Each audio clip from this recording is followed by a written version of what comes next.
Listen up, content creators. There are 5 things you keep doing that need to stop immediately. It doesn't matter if you post on Instagram, TikTok, or YouTube. These 5 things you're doing are preventing you from growing, building a community, and making money. The first thing you need to stop doing is creating content that's motivated by wealth, fame, or power. Wealth, fame, and power, yes, these are all things that we crave. We see influencers wearing nice clothes, driving nice cars, going on fancy vacations, living in beautiful houses. And we want that. We think that if we create content like them, that we will then achieve that lifestyle. First of all, those lifestyles can very much be a facade. I looked this up right before I filmed this video, but it costs $44 US an hour to rent out a private jet set. So you can take photos to make it look like you own a private jet or that you're being flown out by millionaires to fancy vacation destinations. Any of us could pretend to have wealth, fame, and power, okay? These are very temporary forms of motivation because they inevitably lead to burnout and you questioning why you're creating content in the first place. The only form of motivation that will keep you in the content creation game long term is if you are driven by the enjoyment of what you are doing. This is a cliche that we've all heard, okay? But if you do what you genuinely enjoy doing, you will never work another day in your life. And it is completely true. You have to love what you're doing so much that you would still do it every day anyways, even if you weren't making money off of it, even if nobody appreciated what you were doing, even if no one recognized what you were doing. If what you're creating content about doesn't make you get up in the morning and make you want to do it despite nobody acknowledging your hard work, then you're in the wrong niche and you're creating content for the wrong reasons. Let me give you an example. I love creating videos. I have loved creating videos since I was a little kid. I make videos almost every single day. I kid you not. I take videos every single day. I'm always thinking about videos. I could talk to people about videos for hours. I could literally listen to someone talk about what they're super passionate about and I will be like,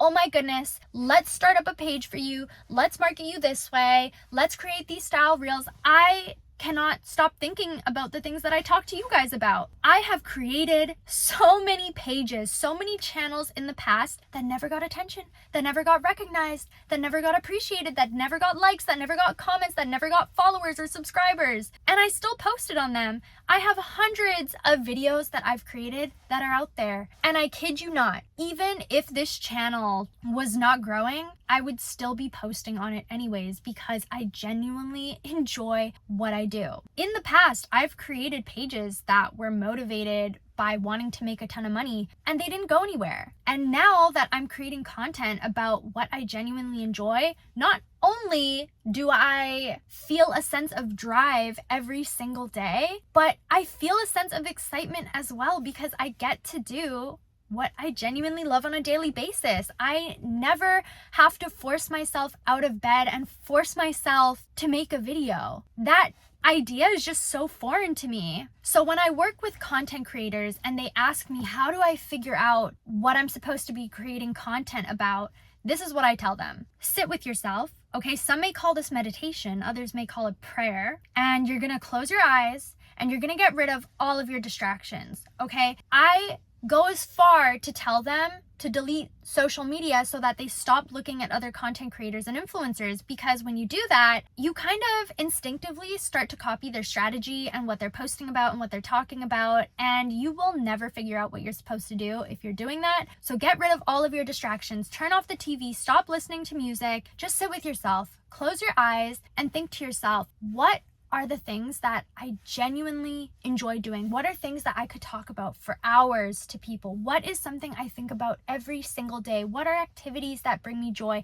And you're just gonna sit with yourself and ask yourself these questions and start to figure out what those things are. For those content creators who feel really stuck when doing this exercise, think back to when you were a little kid. What were the activities you enjoyed doing so much?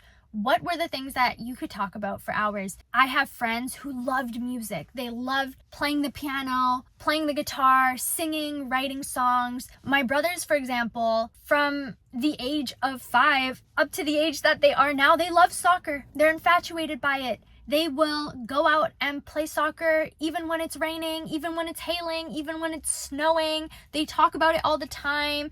The video games they play, they're all soccer, all FIFA. I've worked with other content creators. They're obsessed in a good way, but they're obsessed with hair. They love hair care. They love haircuts. They love hairstyles. Anything that has to do with hair, they love it. If you do the exercise and you still can't figure out what this skill of yours that you have is that you are destined to share with the rest of us on the internet, I have a guide that I created, linked down below, that walks you through how to figure that out. So I highly recommend you go check that out. Okay, so the next thing you have to stop doing is talking about things you don't know anything about. I see so many content creators do this. Do not put yourself in a niche that you don't know anything about. Yes, we can educate ourselves. We can learn about new things. But again, if you want to stay in the content creation game long term, do not place yourself in a niche where you see high success and think, oh yeah, I'm going to get a lot of success too by placing myself in this niche that I know nothing about.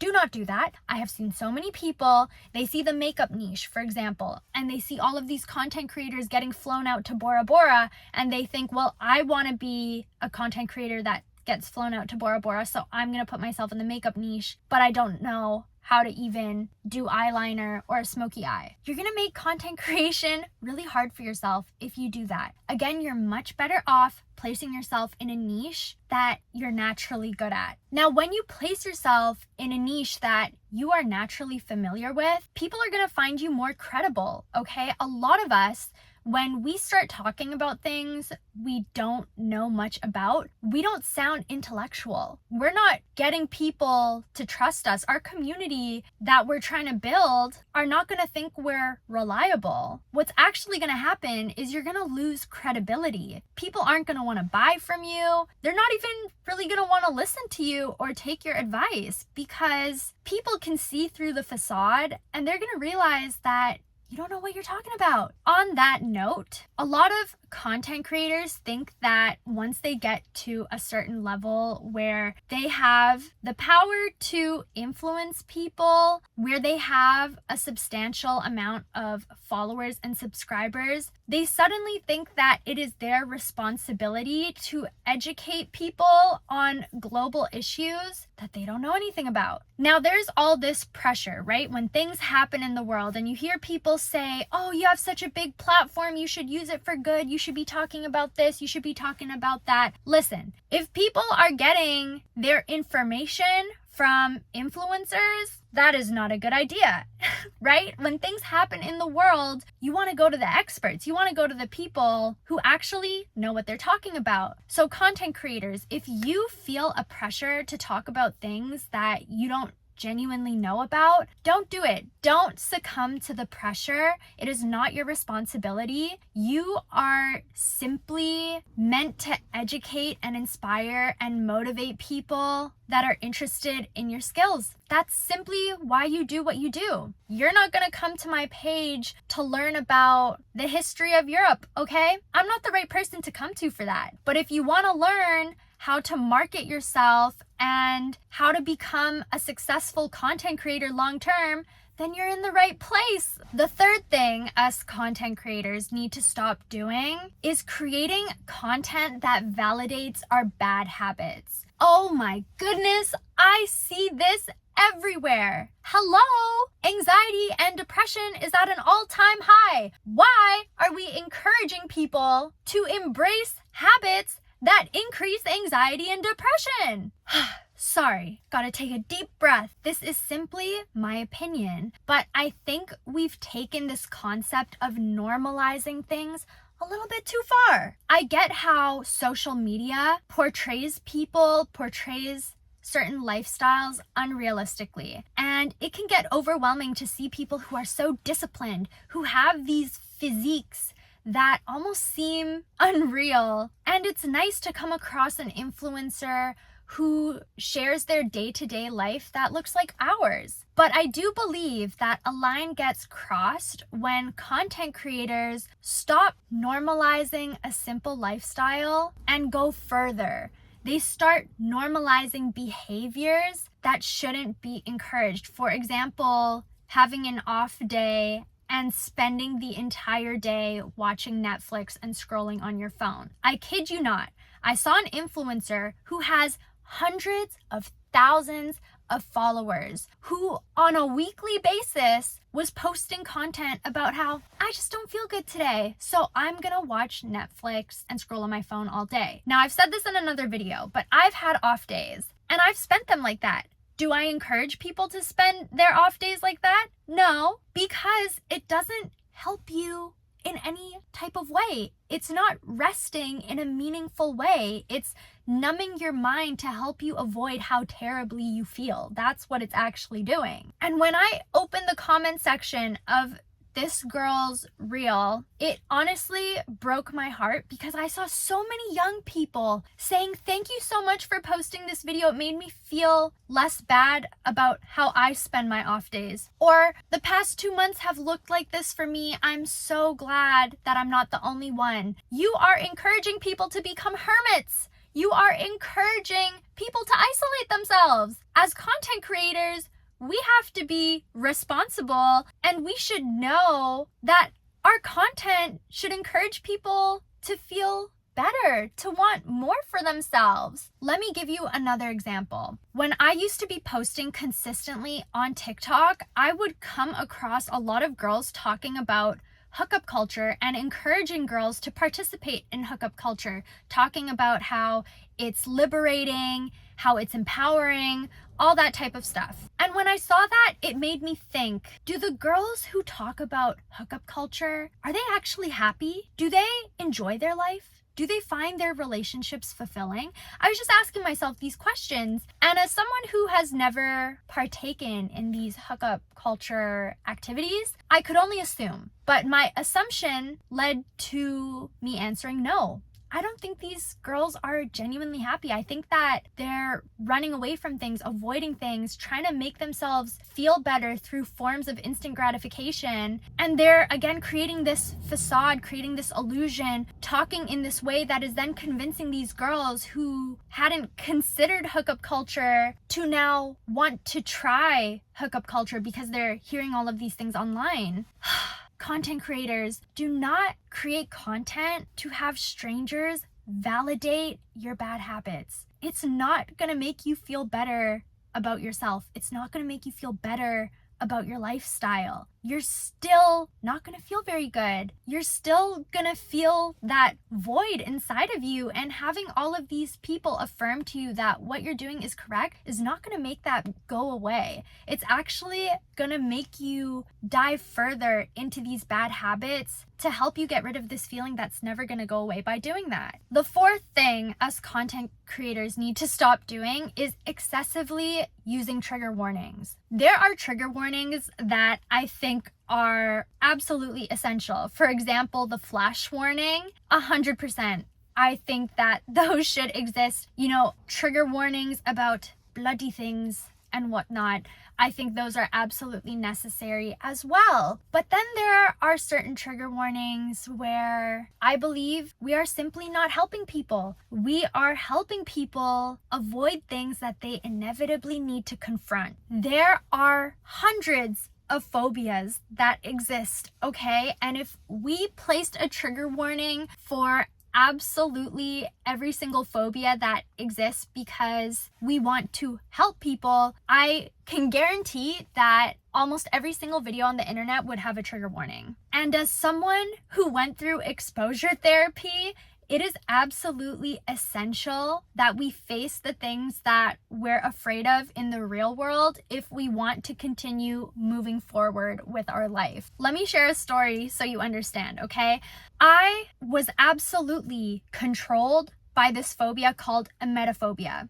It is the extreme fear of getting sick, okay? You can look it up. And I had to go through exposure therapy for it. I had to expose myself to the feeling of dizziness, to the feeling of lightheadedness. I had to watch TV shows and movies that had people getting sick in them. I had to expose my mind to the thing that I was super afraid of, for my mind to then understand, oh wait, you're actually okay. Oh wait, you had that feeling, but nothing terrible happened. The more I avoided these feelings, the more I avoided this idea of sickness, the more it got to me. The more I wanted to isolate myself, the more depressed I got. And I just think back to how I felt and how the people around me, my mom, my friends, my therapist, they did not try to hide this thing I was afraid of from me because they knew that wouldn't help me in the long run. But now I see all of these content creators putting all of these trigger warnings, thinking that they're being inclusive and helpful, but really they're preventing people from getting stronger, from overcoming their fears and moving forward. The last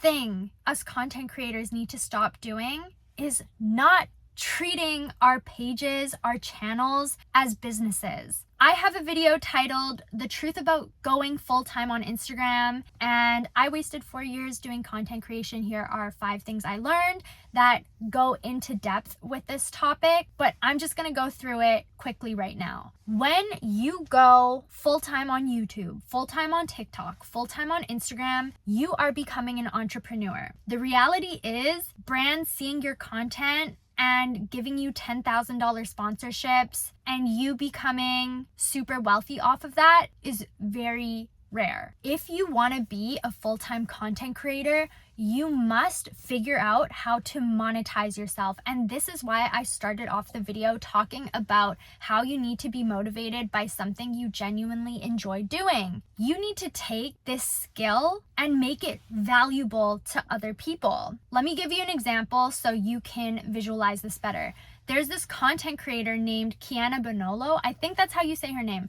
But all of her videos have to do with sewing. She is a pattern designer. I mean, I think she'll be full-on fashion designer with her own label one day, but she is really, really good at doing that. Anyways, every single one of her videos is her sewing or her wearing something she sewed. And for every single piece of clothing she makes or thing she wears in her video, she has a pattern available on her Etsy shop so that if people want to recreate what she's wearing at home, they can buy the pattern off of her Etsy shop and create the outfit at home. This is so smart because this girl has thousands of videos, and each one links back to her Etsy shop. Every time she posts, she has an opportunity to monetize off of her content and her skills. This is exactly what you have to do if you want to be a full-time content creator. Yes, your content is about what you enjoy, what you're passionate about, but at the end of the day, when you post it, it is for the viewer. If it is not valuable to the viewer, then the viewer will not invest in you. If you want to learn about how to create digital products that are well suited for the content you're creating, or if you need help brainstorming ways in which you can monetize yourself, I offer one-to-one coaching, and time slots are available for booking, and you can find all of that in the description down below. And I also offer a guide that talks about all of this as well, so I highly recommend you go check that out. Those are the 5 things you need to stop doing as a content creator. I hope you took notes because these were honestly all game-changing tips for me when I started my content creation journey. If you apply these pointers to your content creation strategy, I can already see the success coming your way. And I cannot wait to hear your success story down below in the comments. I had so much fun chatting with you guys, and I cannot wait to see you in my next video. Bye!